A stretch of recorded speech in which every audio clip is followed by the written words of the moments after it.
Welcome back to the Anfield Exchange, and today we're going to be doing something a little bit different. We're going to be trying to predict the Premier League standings from first place down to bottom of the table. So there's been a lot of activity this window, certainly in the attacking department. Man United have brought Sesko in. Newcastle, we don't know whether Isak's going to be playing for them next year. Arsenal have brought in their striker in Victor Gyökeres. So there's going to be a lot of unpredictability in this season upcoming. So let's get straight into it. And as you can see, we've created a graphic. I don't know if it's going to work this week. It might be on that side. I don't know.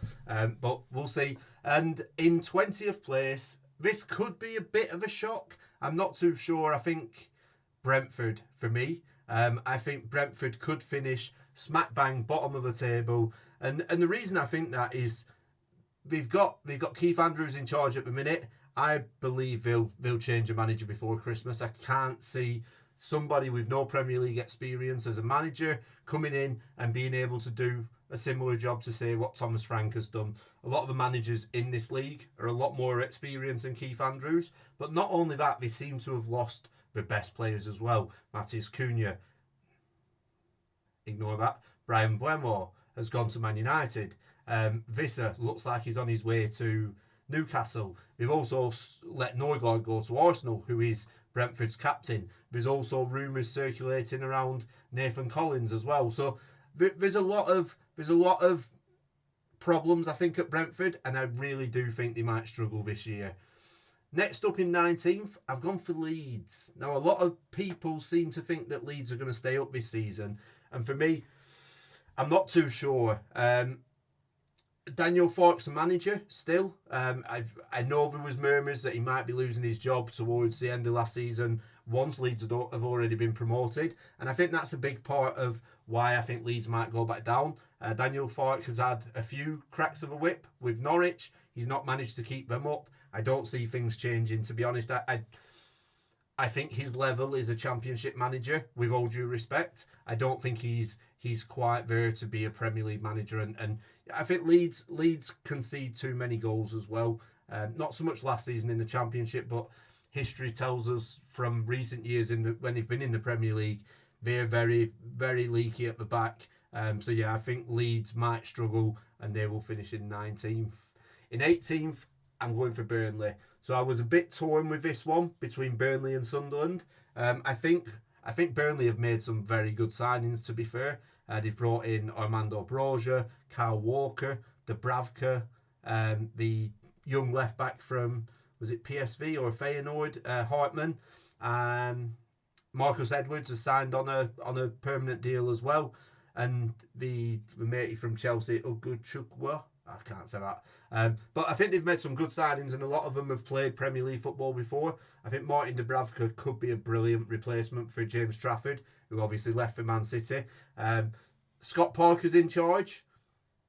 The only issue I've got with Burnley is I think it's too many changes in too short a period of time, and I think they'll struggle because, yes, they've brought these players in, some good players,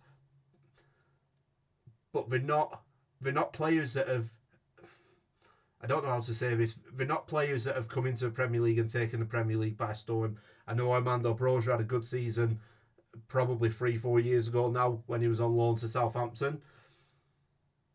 Marcus Edwards is an odd one for me because I think he went on loan to Burnley towards the end of last season, and he was one a couple of years ago that the big boys were looking at and potentially bringing in. I think Spurs were quite close to getting that deal done as well. So that's an interesting one. Kyle Walker, we know he's got the experience and it'll be a benefit to have him around the place. But I think at his age, the intensity of a Premier League and playing in a squad like Burnley, I think could be a problem as well. So I think a lot of the opposing teams will look to try and capitalise on Kyle Walker, to be honest, which he won't be used to, not playing at Man City. And look, the main thing, his pace as well, his recovery pace, he's obviously getting older. That pace isn't quite there. We saw it towards the end of last season. The beginning of last season, before he got loaned to AC Milan. So yeah, I think Burnley might struggle in that aspect. And then obviously above them, I've just mentioned them, Sunderland. I think Sunderland will have enough to stay up next season. I thought we played very well last year. I think the signing of Granit Xhaka is brilliant. I think Sunderland have got a lot of young players. They've brought in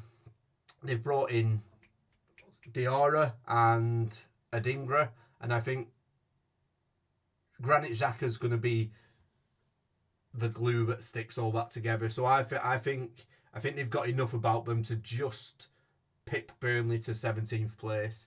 And yeah, we've got a nice mix of youth with experience in that team now. So yeah, I think Sunderland might surprise a few people next season. In 16th place, I've got Wolves. I think Wolves are gonna struggle next year. They've lost Cunha, they've lost Aït-Nouri, two big players for Wolves last year. They really were. But maybe even more important than that, Craig Dawson's left. Now I know Craig Dawson isn't the standout name, and a lot of you might laugh at what I'm saying here, but let me know in the comments, because I think Craig Dawson was a very underrated part of that Wolves squad. Very good player, very good defender, and I genuinely think they might miss him at the back. And in terms of players coming in as well, they haven't really strengthened. Obviously, there's still 3 weeks left in the window, so that might be something that we see happen over the next couple of weeks. But as things stand, I'm having Wolves down in 16th. And just above them, in 15th, I'm going for West Ham. Graham Potter, I'm not convinced with him. He had a good spell at Brighton, didn't he, when he was manager there. But I think when he was manager of Brighton, they had a good back room. The director of football and the technical director, everybody was on the same page, and I think it was more a collective effort than it was Graham Potter excelling. We saw him go to Chelsea, it didn't really work out there. He came to West Ham last season, and to be fair to him, he did an okay job. He kept them up. They were useless under Lopetegui.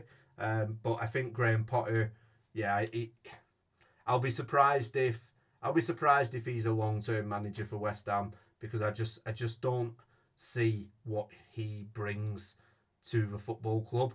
And also that as well, they've let Kudus go, which is a big loss for him. Yes, they've kept Paqueta at the minute, but that could change again in the next couple of weeks. And I'm not really convinced by the players they've brought in. Kyle Walker-Peters at right back, he's okay, but he's been through a few relegations with Southampton.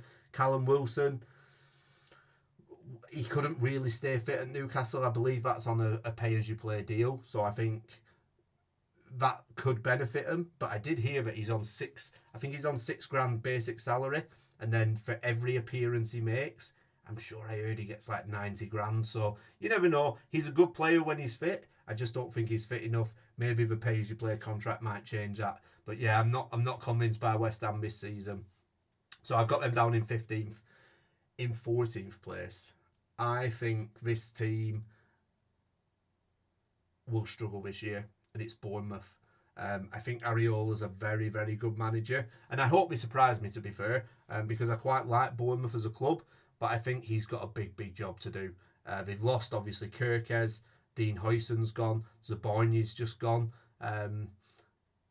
They've replaced, so they brought in a left back in Rufer, I think it is. I think I saw yesterday that we've just made a signing from Lille. Is it Diakate or something? But yeah, I think they might struggle this year, just because they won't be as solid as they were last year.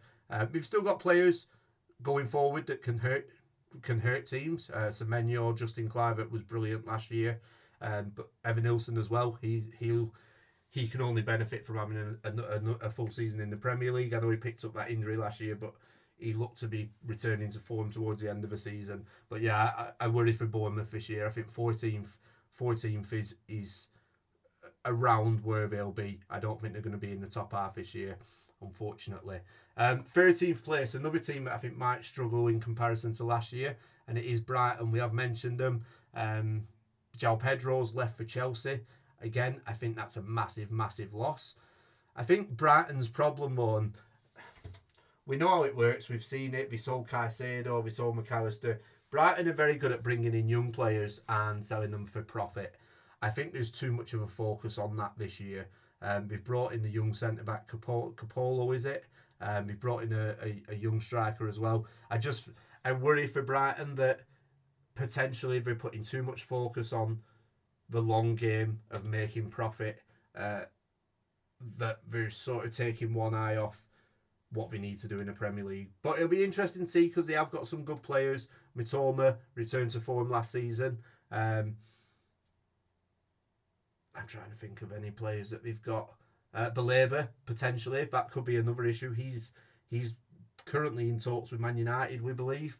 So if he leaves as well, I do think Brighton might be in for a tricky season next season. In 12th place, and I think Everton fans will be happy with this. I think Everton will be pretty solid next year, and they won't be getting themselves involved in a relegation battle. I think the biggest reason for this, David Moyes. I think the return to the club for David Moyes, I think, made sense from all parties. It's obviously a club that Moyes loves. The club love David Moyes as well. I think he's shown, he's had a bit of an odd career. So he was brilliant at Everton, and then obviously he went to Man United. It didn't work out, and then he fluttered between a few jobs, and then he really got going again at West Ham, didn't he? And I think he's shown when he came in last season that he can get teams playing well above the standard of players that are on the pitch. So I think Everton will be safe. They've made some good signings as well. I think they've brought Jack Grealish in, which, to be fair, a player who has the experience of playing for Man City and lifting trophies for Man City, I think that can only be a good thing. Ndiaye was a shrewd signing last season. I think it'll be good to see him getting a full season from the off this year. They've brought in Alcaraz as well, who I think is a very good player. They've managed to keep hold of the likes of Jared Branthwaite. I think him and Tarkowski at the back are solid. So yeah, I think Everton probably don't have anything to worry about this year, and I think they'll be finishing around 12th, around the mid-table mark. Just above them in 11th, I've gone for Crystal Palace. They had a fantastic season last season. They've obviously lifted another trophy this season, whether you believe it's a trophy or not. I personally do, but I think they're on a high, and I think the main thing for Crystal Palace is, I think the biggest strength is The biggest strength for Crystal Palace is a continuity. That's it. I think they've kept the players like Adam Wharton, Eze, Mateta's still there, Mark Guehi is still there for now. Look, again, there's a lot that can change from now and the end of the transfer window, but as things currently stand, those players are still in place at Crystal Palace, and I think another season under Glasner with those players, it is, like I say, the continuity is the biggest strength for Crystal Palace, because he's kept them guys together, and we saw it in the Community Shield. Them guys, in terms of them versus Liverpool, it was Crystal Palace that looked like they'd played together for a long time. Liverpool looks like it was a little bit of a new squad going forward, which it is. So I think that's the biggest strength for Crystal Palace, and Oliver Glasner as well. I think he's a brilliant manager. He's done such a good job since coming in. Just above them, I'm going for Fulham in 10th place. Same as Palace, really. They've not really brought any in, but they've got that continuity. They've not let really anybody go, and there's still time now from now to the end of the window for them to bring players in. I saw that they were linked with a Brazilian winger from Shakhtar.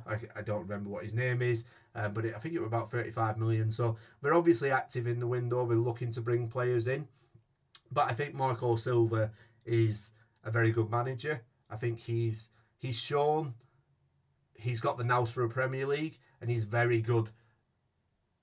He's very organised, and he's very good at attacking a game, and I think that's why Fulham are doing so well this year. And you've got to remember, it weren't long since Fulham came up again from the Championship, so do you know what I mean, they are relatively, I know they're a name you associate with the Premier League, but on paper they are relatively new to the Premier League. So yeah, Fulham I think will have a decent season, finishing 10th place. In 9th place, and I think it's a little bit of a drop off from last season, I'm going for Nottingham Forest. I think they might struggle with trying to balance European football with Premier League football, as well as the cup competitions. They've lost Anthony Elanga, who I think was a big part of Nottingham Forest last year. But that being said, I think they seem to be a club with a plan, and the owner seems to know what he's doing. Whether you like his methods or not, he seems to know what he's doing. They've brought the financial fair play rules by spending a load of money, which, yeah, it's wrong, but he's kept them up. He knew, right, we're gonna spend all this money and we'll deal with the fine once we stay up. And he's done that, and he's done brilliant, and he's ruthless. I forget his name who brought him up. Steve Cooper brought him up, and the minute they weren't performing, he was gone. So yeah, I think he's ruthless, and I think he's very good at what he does, despite the unconventional methods that he has as well. But Nottingham Forest, yeah, like I say, I think they'll struggle with European football. For me, they're going to finish in 9th place. Just above them, and I think there might be a few of you that disagree with this, I've got Newcastle in 8th. I think that Alexander Isak could leave Newcastle, and if he does, it doesn't feel to me like Newcastle have a plan. Yes, they're going to bring in Visa. I can't imagine a world where Visa is a replacement for Alexander Isak. I think I've seen links with Samu Agahawa from Porto today. I'm not convinced by him. But again, if we get him, we'll have to wait and see. That seems to me more like the replacement. They have brought Anthony Elanga in, which I think is a good signing. But also we're back in Champions League as well. We're in Champions League football. So balancing that, trying to balance that with Premier League football as well. It's not easy. It's not easy, and you need a lot of depth. And I think Newcastle don't have that. I think Joe Willock picked up a long-term injury in pre-season. He was like, you look at Newcastle, they let Longstaff go, they let Elliot Anderson go last year. Newcastle, for me, have 4 midfielders, unless you're going to look at Lewis Marley. And the 3 tend to start every game. You're going to need rotation in that midfield this year, and I'm not sure Newcastle have got it. So, yeah, we'll have to wait and see how they get on, but I think we might struggle this year, and I've got them down in 8th. There is also the possibility that Alexander Isak stays. If he does stay, I'm not sure what version of Alexander Isak we get. Will it be the version from last year? How long? He hasn't really had a pre-season, so how long, if he does stay, until he's back in the fold and he's back in the mix? Because this is a deal that could get done on deadline day. So you're going to miss the first 3 or 4 games up until deadline day, and then you're looking at trying to get him up to speed. So before you know it, there's an international break in there. If Isak does stay, he could miss the first 7 or 8 games before he's up to speed. So yeah, it's a lot for Newcastle to try and contend with. And to be fair, I do feel quite sorry for him. But hey ho. In 7th place, Man United. I think they've made some good signings. They've definitely strengthened on what the problems were last year, which I think was scoring. Not so much scoring goals. I think Bruno Fernandes carried them last season, but spreading the goals around. I don't think the strikers and the lads playing in attacking midfield, other than Bruno, really helped. I think Cunha, Mbuemo and Sesko, I think they'll all chip in with. I think you're probably looking, if Cunha and then Mbuemo can get 10, 15 goals each and Sesko can hit 20, I think Man United are definitely a contender to be a little bit further up in the league, to be honest. The thing that worries me about Man United is defensively, and have they got enough depth defensively to try and challenge for, say, Champions League spots or European football. I'm not too sure. I think De Ligt, Yoro, Lisandro Martinez will probably be the first choice. I think after that you're looking at Harry Maguire. You're looking at, is he called Heaven? You're potentially looking at Luke Shaw, centre back. So I think we need to strengthen defensively. But again, we'll wait and see how that pans out. I think they've spent a lot of money so far in this window, and for a club that continue to let staff members go and cut staff meals, I don't know how we're doing it. to be honest. But they've strengthened defensively. Let's wait and see what we do defensively for the rest of the transfer window. Now, just above them, 6th place, and I think this will be a brilliant season. I've got Spurs. I think Thomas Frank is exactly what Spurs need at the minute. His team's, well, certainly his Brentford team was very hard to beat, very good. I think Kudus is a good signing, and they've got a lot of good players. I think where Tottenham's strength this season lies, I think under Ange Postecoglou, there's no denying Tottenham had a massive injury crisis last season. I think a lot of that was to do with how hard Ange was pushing those players. Thomas Frank is a little bit more reserved, and he's a little bit more controlled, and I don't believe Spurs will be playing such an intense game of football week in, week out. The only thing that potentially puts me off Spurs finishing this high up is, again, they've got Champions League football. Can they balance it? I think potentially looking at the clubs with European football, when we look at Forest and we look at Crystal Palace, I think Tottenham probably have the squad to contend with it the most. They've still got some very good players in Kulusevski. Maddison's obviously injured, long-term injury for Maddison. Papisar, I think, might have a breakout season this year. Basuma, I think Basuma's a brilliant player. And defensively as well, if you can keep them fit, you've got Porro, you've got Van der Ven, Romero, and Udogie. I don't think there's anything wrong with that defence. I think it's a very good defence. It's just whether Thomas Frank can keep them guys fit this season. Again, time will tell on that, but I think they're in a better position under Thomas Frank than they will have been under Ange Postecoglou, because, like I say, he only knows one way to play, and that is press, attack. And I think he probably ran a few of those players into the ground. But yeah, time will tell with that one. Just above Spurs, though, in 5th place, I've got Aston Villa. Nothing remarkable in the transfer window so far. I think there will be signings to come. Obviously, they had Rashford, they had Asensio last year. They were on loan, they've returned. Well, they've left Aston Villa. I think this year, I would imagine that Aston Villa might put the Europa League on the back burner. I think they'll still put out a decent squad for it, a decent team, but I think the Premier League will be the priority, and the priority will be trying to get back in the Champions League.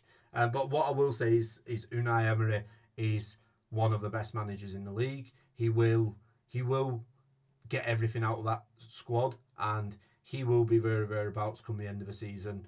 Very, thereabouts in the Champions League races. I think it will be quite tight this year, but I think Aston Villa 5th place. I have no issues with that. In 4th place, and this was one that I was really torn on. This one. I've got Chelsea. I've gone for Chelsea. I have a feeling Chelsea might finish higher up. The reason I've left them in 4th is because I'm struggling to see a way that the other teams finish below them, which is odd. But I actually think Chelsea have the potential to go on and have a very, very good season. We've got the momentum from the Club World Cup. Whether that will have an impact on the legs later on in the season, again, we'll have to wait and see. But if there's anyone that's got the squad to contend with that, it's Chelsea. I think they've solved the striker problem, not just by bringing one in, but by bringing in João Pedro, Liam Delap, and there were another one they brought in, I'm sure there was. Can't remember. But they've got that problem solved. I think João Pedro will be a shrewd bit of business for Chelsea, and I think he's going to be very, very good this year for them. The one thing that I think is putting them off, and I think the next step for Chelsea, is that goalkeeper. Robert Sanchez had probably the best performance in a Chelsea shirt in the Club World Cup final against PSG, and I think when I predict Chelsea to have a good season, I watch that game and I'm thinking back to it, and they were very good with Chelsea. It looked like Maresca had them playing, but I do think the goalkeeper situation is holding them back, and they definitely need to bring in a top class goalkeeper. Unless Robert Sanchez this season goes on and surprises us, he may do that. He may have a good season, and then Chelsea could be. It's a good starting point to move up the table, and I think the next step is catching who we've got in 3rd place which for me, Man City. And I've got them in third purely because Pep Guardiola, I can't see a world where Pep Guardiola allows what happened last season to happen this season. I think Pep Guardiola is too good of a manager for that. He sets his standards too high, and I don't think that will be allowed this season. I think Rodri coming back as well. Rodri's going to be back for the duration. I know he's just picked up an injury, but he's back in September, so he's going to miss probably 3 or 4 games. But I think Rodri coming back is massive. I like the signings he've brought in. I think Ait-Nouri is a very good signing, and what that effectively will do is allow Vardial to go and play at centre back, which is his strongest position. He's done a very good job at left back, but Ait-Nouri is more of a natural left back, and I think Vardial, they need that security at the centre of defence because they looked open last season. But yeah, I do think that's a good signing. Reinders as well from AC Milan. I think he could be one of the signings of the season. Very underrated signing, but I do think he's going to be fantastic for Man City. Ryan Cherky as well. I think he could be a good signing. I'm curious as to where he fits in because I think for me, I have no issues if he plays on the right. But from what I've seen, it looks like they're trying to play him as a number 10. I'm sort of expecting Phil Foden to have a better season this year than he did last year. Like I say, last year was a bad season for Phil Foden, especially when you take into account the year before he won the Player of the Year and he was unbelievable, unplayable. I'm expecting that Phil Foden back. So it wouldn't surprise me if Man City finish further up as well. But they also have the same problem that Chelsea have. Ederson, for me, doesn't seem like the Ederson of old. They have brought James Trafford in. I will be amazed if James Trafford starts for Man City. There's not a chance that's going to happen. Ederson will still be first choice goalkeeper, but he seems to have gone off the boil a bit last season. Whether he's unhappy, there were murmurs that potentially he wanted to move. Whether that's still the case, I'm not sure. But I do think Ederson will be going into this season as the first choice goalkeeper, and I think that could potentially hold Man City back. And here we go. The final two. In second place, I've gone for Arsenal. Obviously, I've gone for Arsenal. I think Arsenal will... I think they'll have a good season, and I think it will be a much closer title race this season. I think Saka's obviously back from injury. Hopefully, they'll be wanting to keep him fit for the duration of the season. I think Arsenal have signed the missing piece. The missing pieces, to be honest. So first off, obviously, they've brought in Victor Gyökeres, who I think will be a very, very good player for Arsenal. Yes, he's a little bit older, and he's not got the experience in the major leagues, in the top leagues, but I think Gyökeres is going to score you goals. And last season, when you're playing with Havertz and Gabriel Jesus up there, and then even Mikel Moreno towards the end, I think Gyökeres could be the missing piece for Arsenal. And Zubimendi as well, I think will be a very good signing for him. I think he will complement Declan Rice in the midfield, and I think they'll be a lot more solid in midfield than what they were last season. And we know defensively, Arsenal are probably the best defensive unit in the league. I found it interesting really with Arsenal since Arteta came in, because I think in the first title race season, they were very good going forward.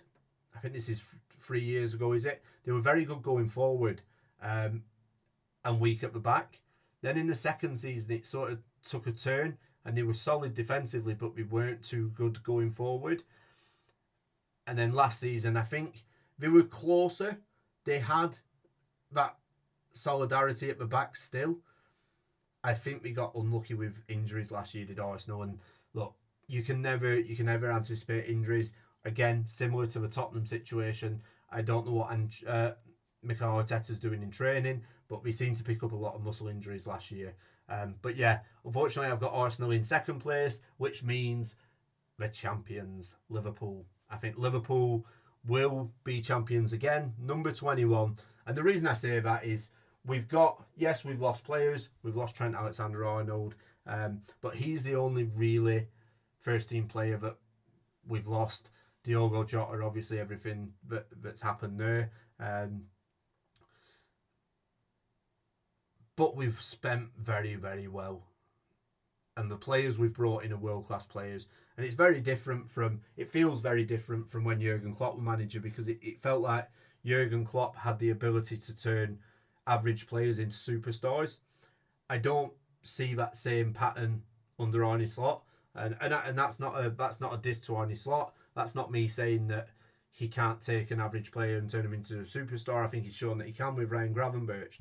But I think Arne Slot's preference is to have a world-class player there. We've brought in Florian Wirtz, Milos Kerkez, Jeremy Frimpong and Ekatike, all players that have had very, very good seasons, and we've paid for two of them. We've paid high fees for them. I think we got quite a bargain with Kerkez and Frimpong. But yeah, we had a strong squad last season. We've kept the main core of that together. Salah and Van Dijk have signed contracts. Alisson's still there. We've brought in Wirtz, McAllister. There's just so much strength in that squad. And then we've gone out and brought even more brilliant players into the team. I don't see a way where Liverpool don't win the trophy this season, win the Premier League this season. The one thing I will say, it depends what happens between now and the end of the transfer window, because there's definitely areas that Liverpool need to improve on. They're short at the back. We need at least one more centre back, ideally two. I think we need another striker and they need another left winger. The problem is, if we do the Isak deal, I don't think we get a left winger, and I think we only get one centre back. So again, we'll have to wait and see. But those are my predictions. I've got Liverpool to win the league. I've got Burnley, Leeds and Brentford to get relegated. Get in the comments. Let me know what you guys think. Let me know how far off I am. What I'm going to do is I will, at the end of the season, I'm going to sort of review this video and we'll catch up and see how far off I was or how close I was. Also this week, I have got another video coming out that's not directly anything to do with Liverpool, but I'm going to be doing my Fantasy Premier League and I'm going to be showing you guys my team. I'm going to be picking it as I go. So stay tuned for that one. Subscribe to the channel and obviously be the first one to see that. And then on Wednesday, I've got the preview for Liverpool-Bournemouth. So plenty happening this week. Make sure you're in the comments, you subscribe to the channel so you don't miss it, and I'll see you on the next one.